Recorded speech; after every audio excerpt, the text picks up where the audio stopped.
Hello, hello. Hi, team. Hi, everybody. Can they get two more?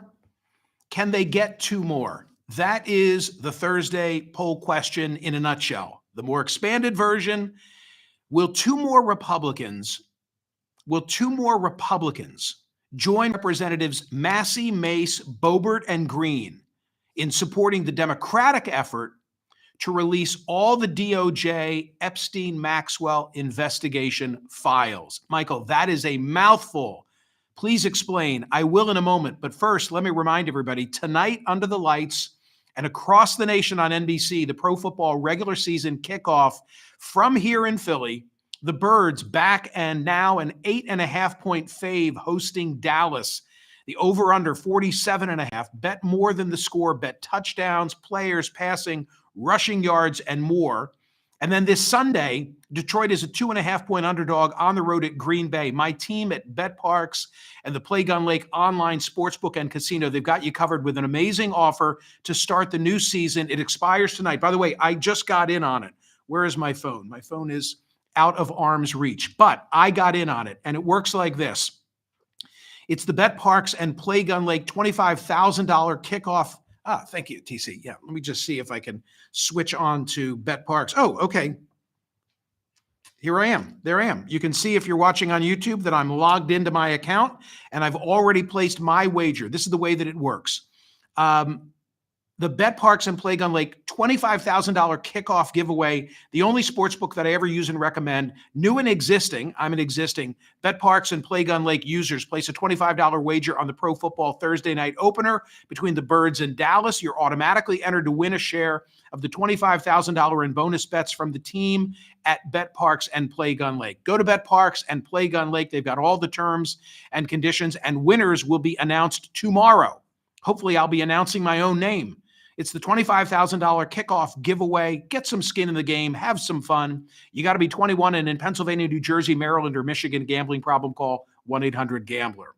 The Wednesday poll result at Smerconish.com. Big vote, 36,063. Where nearly 60 people were shot and 8 died in Chicago during Labor Day weekend. Is sending the National Guard really a bad idea? 71% said yes, 21% said no. You didn't take the bait. Like I was trying to force your hand. Is it really such a bad thing? 8 people died, nearly 60 were shot, and you still don't want to send the National Guard to Chicago? What's wrong with you? That's essentially what I was forcing you to answer in the poll question.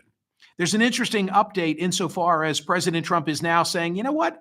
I don't think it'll be Chicago. I think it'll be New Orleans. And why yesterday did President Trump do an about face and now start talking about New Orleans? It's because obviously he was listening to my program. And he knows he lacks the legal ability to do so. Oh, he could maybe do it in the short term, but unless Governor Pritzker invites him in and he's rebuffing him, then President Trump is not going to have a legal leg to stand on. As compared to Louisiana, where already Jeff Landry posted on X and said, I'd be thrilled to take the president's help from Shreveport to New Orleans. And this gets into a conversation about the Posse Comitatus Act and the Insurrectionist Act, the fact that earlier this week, a federal judge declared that President Trump sending military troops into Los Angeles was illegal and barred the Pentagon from further using National Guards and the Marines to perform police functions. So I think the Wall Street took a look at that loss and then probably made a determination as to the Insurrection Act, signed 218 years ago by President Thomas Jefferson. Incredible. What does that do? It allows the president to deploy the military to suppress an insurrection, domestic violence, or other public disturbance that obstruct the execution of federal laws and deprive people of constitutional rights. Does that exist in Chicago? Probably not. Probably not. So that is why I think the president instead is looking now at red state opportunities like Louisiana. And meanwhile, by the way, probably extending the guard in D.C., which he can do because it's not a state. Okay. Can they get two poll question of today. I really find this interesting. So while on air yesterday, while I was on radio air yesterday, there was a remarkable presser on the Capitol Hill steps with victims of Jeffrey Epstein. This came a day after the House Oversight Committee released 33,000 pages of documents that DOJ had turned over last month.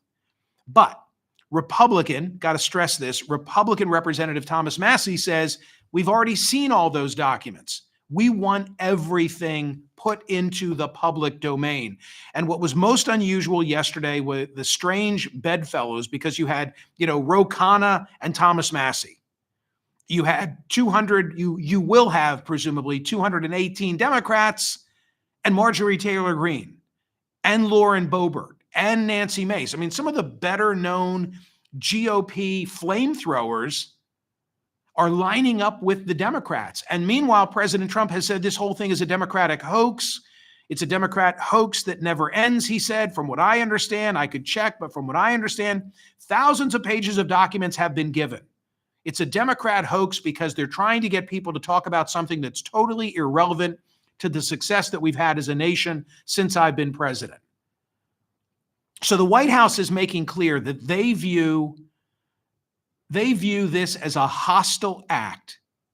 Any Republican who supports the Democrats in wanting a more comprehensive release of Jeffrey Epstein documents. It's called a discharge petition. And as of yesterday, this number may have changed, but as of yesterday, 206 signatures existed. It needs 218 to compel a vote on the House floor. If every Democrat supports it, then that would be 212.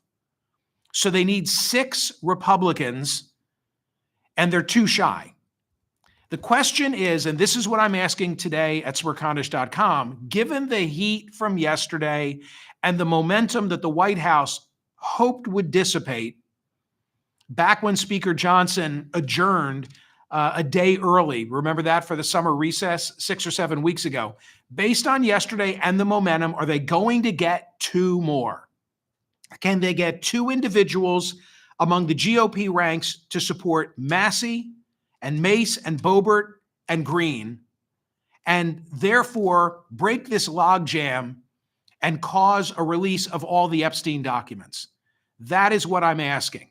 And one other thing that I'm wondering, is there any, I'm trying to be fair, I'm always trying to be fair, is there any benign explanation for the White House opposition to a more comprehensive document release? And I understand the privacy concerns and considerations, and I certainly understand that you need to protect someone who may have been in Jeffrey Epstein's orbit, but not involved in any of the despicable things that he carried out. So I get it. There are considerations in terms of how the documents get released, but that's not what the White House is saying.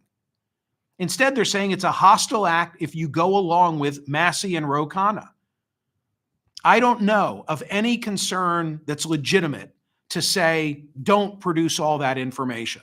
And I think the White House is just spurring more curiosity by the way in which the president is opposing this. It's the more that he stands in the way, the more I find myself, I've been disinterested in this. But the more that he opposes it, the more I say, what's in those documents? I think they've handled it, politically speaking, incorrectly. Will 2 more Republicans join Representatives Massie, Mace, Boebert, and Greene? They have 4, they need 6. Will 2 more join the ranks? That is the poll question on this Thursday at Smerconish.com. Go cast your ballot. Please make sure you are a subscriber to my YouTube page and set yourself up for notifications. A couple of likes would be appreciated as well. Have a great day. See ya.